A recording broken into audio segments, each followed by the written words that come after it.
Cuando pensamos en The Beatles, solemos imaginarlos como genios naturales, 4 jóvenes que cambiaron la música casi sin esfuerzo. Pero la realidad es muy distinta. Los Beatles no conquistaron el mundo solo con talento, también lo hicieron cediendo, callando, aguantando y en más de una ocasión traicionándose a sí mismos.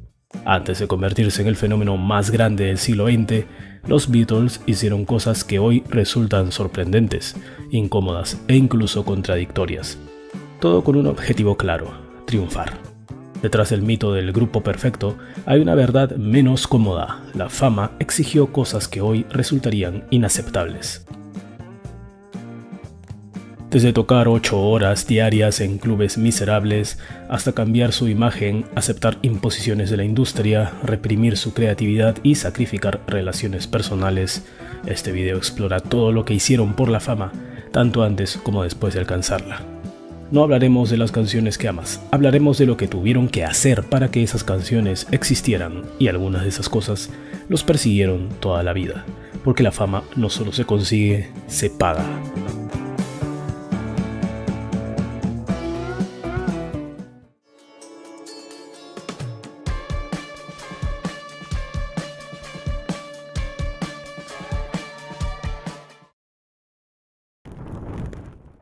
Antes de ser estrellas, los Beatles fueron obreros de la música. Entre 1960 y 1962 tocaron en Hamburgo, Alemania, en clubes como el Indra, el Kaiser Keller y el famoso Star Club. Hamburgo no fue una aventura romántica, fue una prueba de resistencia física y mental. Ahí no había glamour. Jornadas de 6 a 8 horas diarias ininterrumpidas, 6 o 7 noches por semana, público hostil, borracho y violento. Los dueños de los clubes cerraban las puertas con llave para obligarlos a tocar más horas. Dormían en cuartos sin ventanas, detrás de un cine para adultos. Lennon fue golpeado varias veces por clientes ebrios. Para resistir ese ritmo, consumían anfetaminas, Preludin, tocaban versiones interminables de rock, blues y rhythm and blues. Dormían poco y mal. John Lennon diría después: Hamburgo nos hizo, tuvimos que tocar hasta que sangraban los dedos. Fue un sacrificio brutal, pero ahí se forjó su potencia escénica, su química y su resistencia. And then we went back to Liverpool and got quite a few bookings. You know, they all thought we were German. You know, we had builders from Hamburg and they all said, you speak good English, and things like that. So we bought leather pants and we looked like 4 Gene Vincents, only a bit younger, I think. And that was it, you know, and we just kept the leather gear till Brian came along. La imagen fue una mentira controlada. Cuando Brian Epstein los descubre en 1961, los Beatles eran desordenados, mal vestidos, vulgares en el escenario, poco confiables para la industria. Los Beatles no eran así, fueron diseñados así. Brian Epstein les prohibió decir groserías, eliminó cualquier rastro de rebeldía sexual, vendió una imagen de chicos buenos. Epstein impuso cambios radicales como los trajes iguales, peinados controlados, coreografías mínimas y nada de insultos al público. Incluso les pidió reverencias al final de cada show, moderar el alcohol y ser educados ante la prensa. Los Beatles aceptaron, aunque odiaban sentirse controlados. Sabían que sin Epstein no habría contratos importantes. Pero detrás de bambalinas, Lennon seguía siendo violento. McCartney era calculador y dominante, Harrison se sentía intelectualmente superior, Ringo era inseguro y dependiente. Nada de eso debía verse, la fama necesitaba un producto y ellos aceptaron serlo. La fama requería de disciplina. Contratos desastrosos que aceptaron por ansias de éxito. En sus primeros años grabaron canciones que no querían grabar. Ejemplos: baladas simples para agradar a la radio, canciones apresuradas para cumplir plazos, versiones que EMI exigía incluir. George Harrison se quejaba de que sus composiciones eran rechazadas, tenía poco espacio creativo, pero aceptaron porque el mercado mandaba. Primero fama, luego libertad. En 1962 firmaron con EMI sin abogado. Cedieron derechos editoriales por casi nada, perdieron millones durante décadas. ¿Por qué aceptaron? Porque tenían miedo de volver a ser desconocidos, perder la oportunidad, decir no. La fama primero, las consecuencias después. Who's this? It's Michael. Michael who? He was talking to me and asking my business advice. And one of the things I said to him was, think about getting into music publishing. And he looked at me kind of, I thought he was joking. He said, I'm going to get yours. Oh. I kind of thought, oh, you. But it turned out to be true. And... Mentira la prensa para mantener el mito. Durante años fingieron escribir canciones juntos, ocultaron tensiones internas, negaron peleas reales. Ejemplo, Yesterday fue grabada sin el grupo. Lennon jamás participó, aún así se vendió como una canción de los Beatles.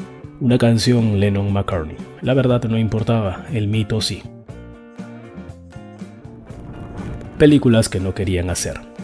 Hard Day's Night, Help y Magical Mystery Tour no nacieron de un deseo artístico puro.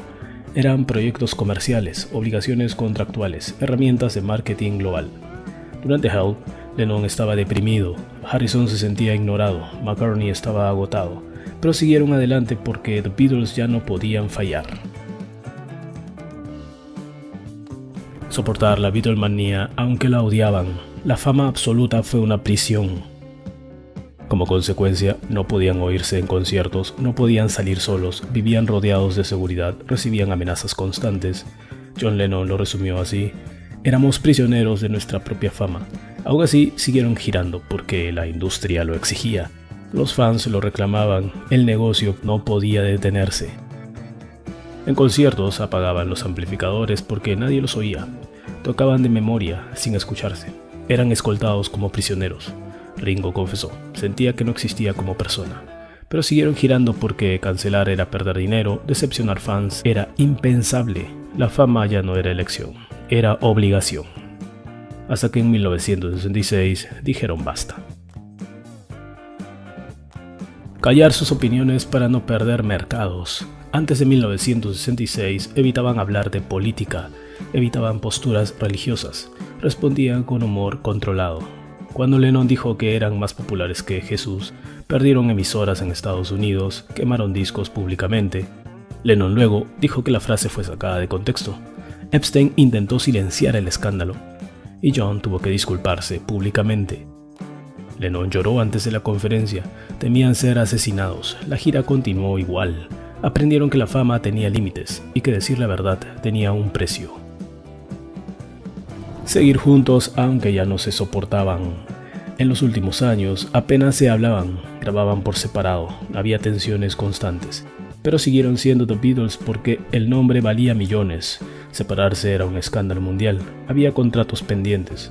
Durante Let It Be apenas se miraban, grababan en horarios distintos, usaban abogados como intermediarios. Harrison abandonó el grupo temporalmente. Lennon quería irse en 1969 y McCartney retrasó el anuncio para no afectar negocios. El nombre valía más que la amistad. El sacrificio final fue emocional. ¿Y cuál es la ironía final? La fama que ya no querían. Cuando finalmente tuvieron control creativo, dejaron de tocar en vivo, se aislaron del público, se encerraron en el estudio, habían alcanzado todo y ya estaban agotados. ¿Valió la pena? Los Beatles sacrificaron juventud, sacrificaron privacidad y sacrificaron salud, además de las relaciones. Pero también cambiaron la música para siempre, redefiniendo la fama, demostrando que el éxito tiene un costo real. Los Beatles no solo cambiaron la música, demostraron que la fama no es gratis, no es inocente y no es eterna. Hicieron lo que creyeron necesario, pagaron el precio y dejaron una advertencia para todos los que sueñan con llegar. No fueron solo genios, fueron jóvenes que pagaron la fama con todo lo que tenían y quizás por eso su historia sigue fascinándonos, porque a veces la fama te da todo y te quita exactamente lo mismo. ¿Tú recuerdas algo más que hicieron los Beatles por la fama? Escríbelo en los comentarios. Eso ha sido todo por hoy y será hasta una próxima entrega. Gracias y chao.